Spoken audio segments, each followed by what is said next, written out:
तो जय हिंद दोस्तों, स्वागत है आपका पंकज फौजी स्टडी ग्रुप पर। आज की वीडियो में देखिए टीए आर्मी की बहुत अच्छी वैकेंसी आ रखी है। टोटल नंबर ऑफ वैकेंसी की बात करेंगे, कब से आपकी जो ये सारी प्रक्रिया है स्टार्ट हो जाएगी। जोन वाइज होती है, जोन 1, जोन 2, जोन 3, जोन 4। किस तरह से ये रैली रहने वाली, ओपन रैली, आपको फॉर्म अप्लाई करने की ज़रूरत नहीं है। एक आपको डिस्ट्रिक्ट जब आपकी होगी, आपको डायरेक्ट जाना है, वहाँ पर फिजिकल देना है, रिटन देना है, आपको जो क्राइटेरिया है वो फुल फिलअप करनी है और उसके बाद आपको सिलेक्शन लेना है।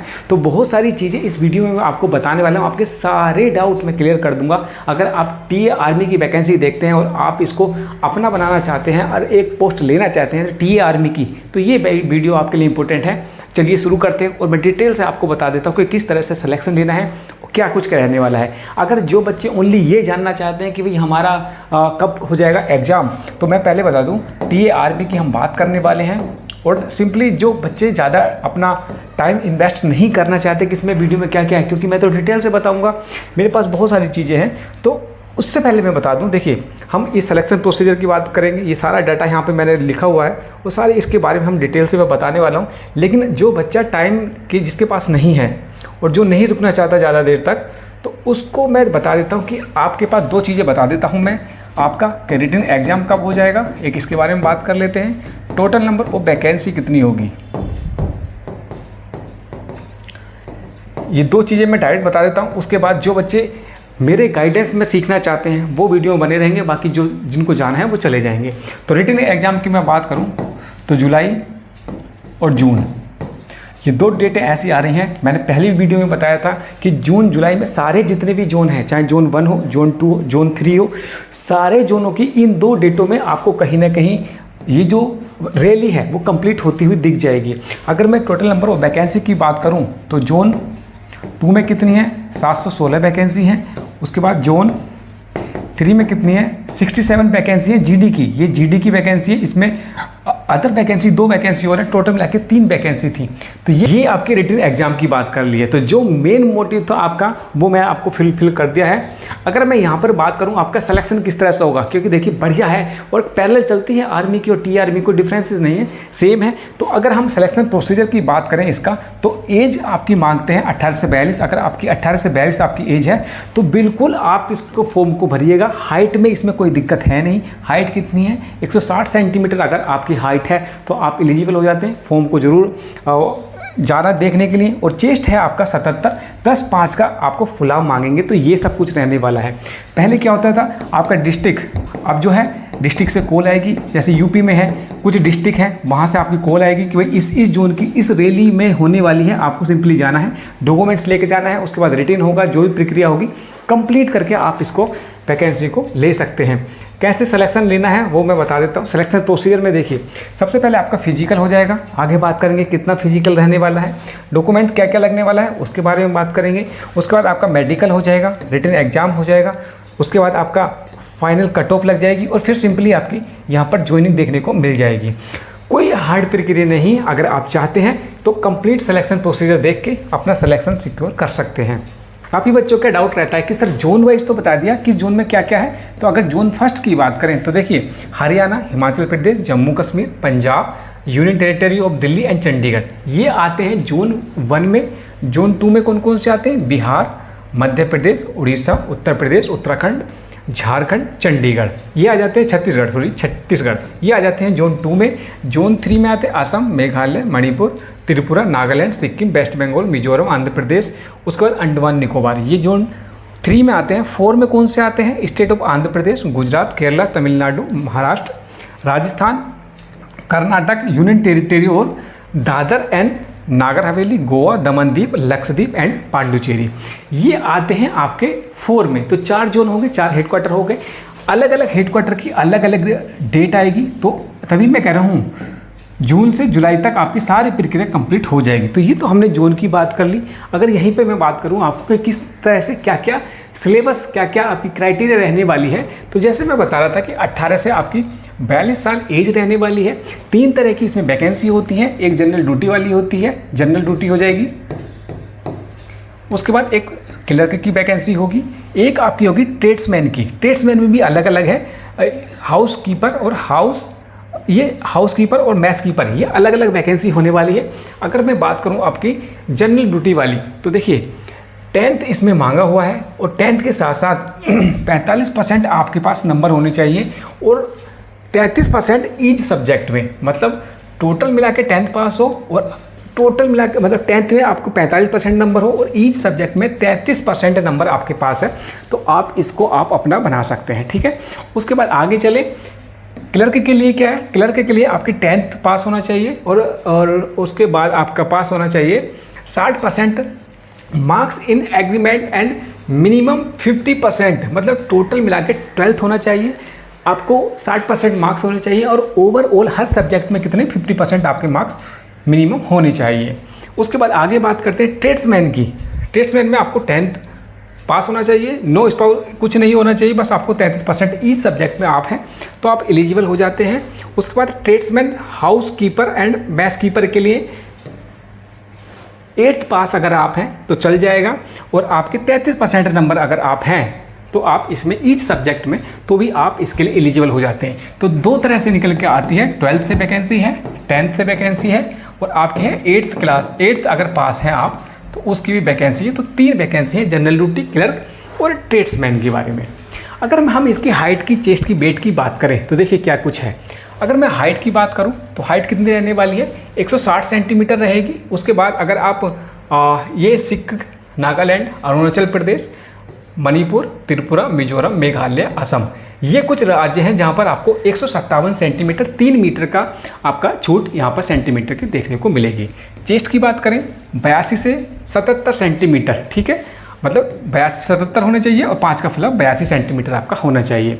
वेट जो होगा आपका हाइट और एज के हिसाब से वेट होगा और जो आर्मी ऑफिसर हैं वो उसके हिसाब से आपको कैलकुलेट करेंगे। रिलैक्सेशन इन फिजिकल स्टैंडर्ड यहाँ पर दे रखा है कि किस तरह से एक्स सर्विसमैन वालों को फिजिकल होगा या दूसरे स्पोर्ट्स कोटे वाले को क्या फिजिकल स्टैंडर्ड में छूट मिलेगी, वो यहाँ पर आपको देखने को मिल जाएगा। अगर आगे बात करें कि भाई इसकी रनिंग फिजिकल क्या कुछ रहने वाला है, तो देखिए physical fitness carry 100 marks will be held H under, इसके तहत आपको 100 नंबर का ये सब कुछ देखने को मिलने वाला है।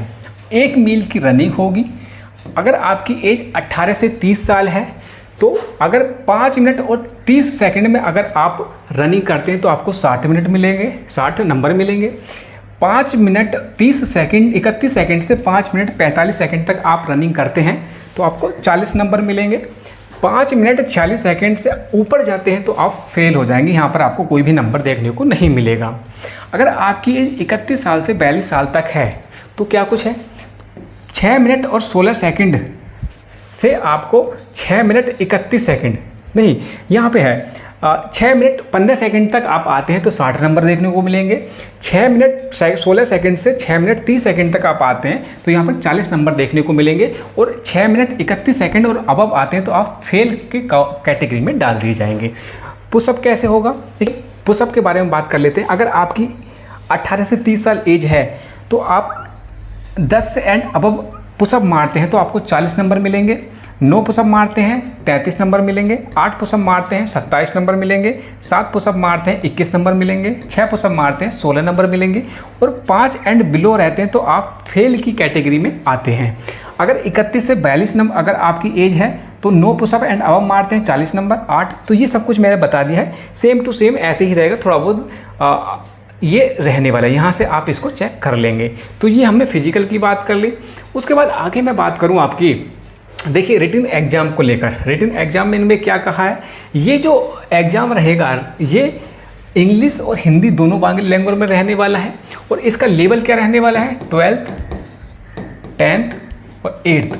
जिस ट्रेड से रिलेटेड अगर आप जीडी का देखते हैं, क्लर्क का देखते हैं या ट्रेड्समैन का देखते हैं, उसी के हिसाब से आपका पेपर आने वाला है। अगर मैं बात करूँ सोल्जर, जनरल ड्यूटी, जीडी और ट्रेड्समैन वालों में क्या क्या आएगा, देखिए जनरल नॉलेज के 20 क्वेश्चन आ जाएंगे।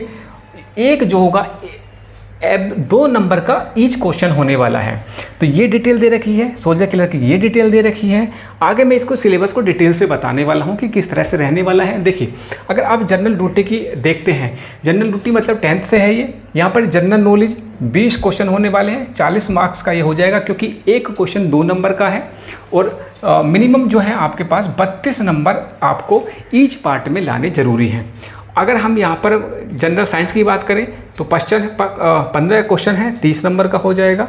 मैथ की बात करें 15 क्वेश्चन है, 30 नंबर का हो जाएगा। टोटल मिला के 100 क्वेश्चन हो जाएंगे, 100 नंबर, और टोटल मिला के 50 क्वेश्चन 100 नंबर, मतलब एक क्वेश्चन 2 नंबर का यहाँ पर होने वाला है। अगर हम बात करें ट्रेड्समैन की, क्योंकि 10th से है तो ये भी सेम से ही है, दोनों का सेम है। 100 नंबर हो जाएंगे, 50 क्वेश्चन हो जाएंगे, और 32 नंबर आपको लाना, minimum passing marks in each part में आपको 32 नंबर लाने जरूरी हैं। ट्रेड्समैन 8th से जो है उसके लिए बात कर लेते हैं। जनरल नॉलेज हो जाएगी, साइंस हो जाएगा, मैथ हो जाएगा, 20 ये 50 क्वेश्चन हो गए, 100 नंबर का हो गया। फिर वही है 32 नंबर लाने आपको ज़रूरी हैं। सोल्जर क्लर्क की बात करें तो देखिए, जनरल नॉलेज 5 क्वेश्चन आएंगे, 10 नंबर का हो गया, क्योंकि एक नंबर मतलब एक क्वेश्चन 2 नंबर का है, तो 5 क्वेश्चन है, 10 नंबर का हो गया। जनरल साइंस आपके 5 क्वेश्चन 10 नंबर के हो गए। मैथ आपका 10 क्वेश्चन होंगे, 20 नंबर का हो गया।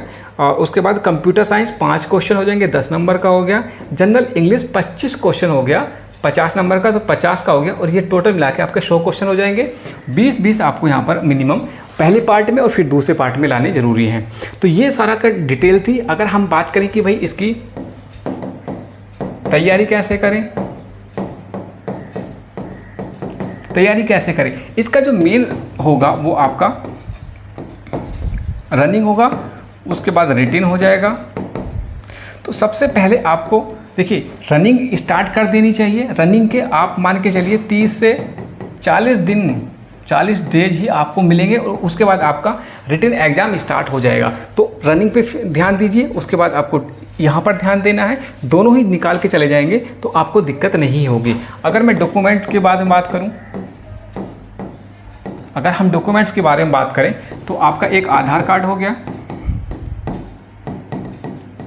अगर आप 12th से देखते हैं, 10th से वैकेंसी देखते हैं, या 8th से देखते हैं, कंसर्न आपकी मार्कशीट हो जाएगी, ठीक है। उसके बाद ये जरूरी है, एक स्थायी हो जाएगा, जहाँ पर भी आप स्थायी निवास प्रमाण पत्र रखते हैं। जाति का हो जाएगा, जाति का है वो रख लेंगे। उसके बाद 10 से 15 फोटोग्राफ्स हो जाएंगे। विवाह वाला हो जाएगा कि आप मैरिड हैं नहीं हैं। चरित्र प्रमाण पत्र हो जाएगा। तो ये कुछ डॉक्यूमेंट्स हैं जो आपकी नीड पड़ेगी इस वैकेंसी को देखने के लिए। और मैंने आपको पहले ही बता दिया कि जून और जुलाई ये वो डेट है जब आपका एग्जाम हो जाएगा, और 716 जोन 2 में और 67 जोन 3 में आपको वैकेंसी जीडी वाली देखने की। ये तो ओवरऑल है, ये जीडी वाली वैकेंसी है। तो ये सब कुछ है टीए आर्मी से, और बढ़िया वैकेंसी है। अगर आप टीए आर्मी वाली वैकेंसी देखते हैं तो ये अच्छी अपॉर्चुनिटी है, इसको आप मौका जाने ना दें। बेहतरीन नौकरी आपके पास होने वाली है। तो इस वीडियो को इतने रखते हैं। कोई भी डाउट है, आप कहाँ से, कौन से जोन से आप फॉर्म भरेंगे, कमेंट्स बॉक्स में ज़रूर लिखिएगा। अपनी हाजिरी लगाइएगा, कहाँ सर मैं ये वैकेंसी को नहीं जाने दूंगा, और एक पोस्ट मैं लेकर रहूँगा। कमेंट्स बॉक्स में कमेंट्स जरूर कीजिए। कोई दिक्कत है, कुछ जानना चाहते हैं, उसकी भी रिप्लाई जरूर कीजिए कमेंट्स बॉक्स में अपना कमेंट्स लेके। इस वीडियो को इतने रखते हैं, अगले वीडियो में मिलते हैं। तब तक के लिए जय हिंद।